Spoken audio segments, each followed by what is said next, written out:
গাছের গোড়ায় কেন রং করা হয় জানেন কি? না জেনে থাকলে চলুন জেনে আসি আজকের ভিডিওতে। গাছের গোড়ায় রং করলে এর সৌন্দর্য অনেকাংশে বেড়ে যায়। সাধারণত গাছের গোড়ায় সাদা রং দেওয়া হয় শুধুমাত্র সৌন্দর্য বর্ধনের উদ্দেশ্য নয়, গাছের গোড়ায় সাদা রং করার বৈজ্ঞানিক কারণও রয়েছে। চুনের প্রলেপ দিয়ে গাছের গোড়া সাদা করা হয়। এই রং গাছকে সুরক্ষা দেয়। চুন দিয়ে রং করলে সেই চুন প্রতিটি গাছের নিচের অংশ পর্যন্ত পৌঁছে যায়, ফলে গাছের গোড়ায় পোকামাকড় আক্রমণ করতে পারে না।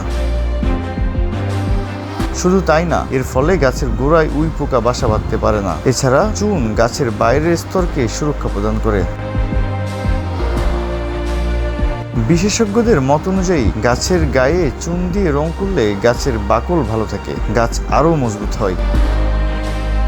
কর্নেল ইউনিভার্সিটি গবেষকরা জানিয়েছেন, গাছে সাদা রং করা হলে সূর্যের সরাসরি রশ্মিতে ক্ষতিগ্রস্ত হওয়ার আশঙ্কা কমে যায়। সাদা রঙের কারণে গাছের কুঁড়ির ক্ষতি হয় না।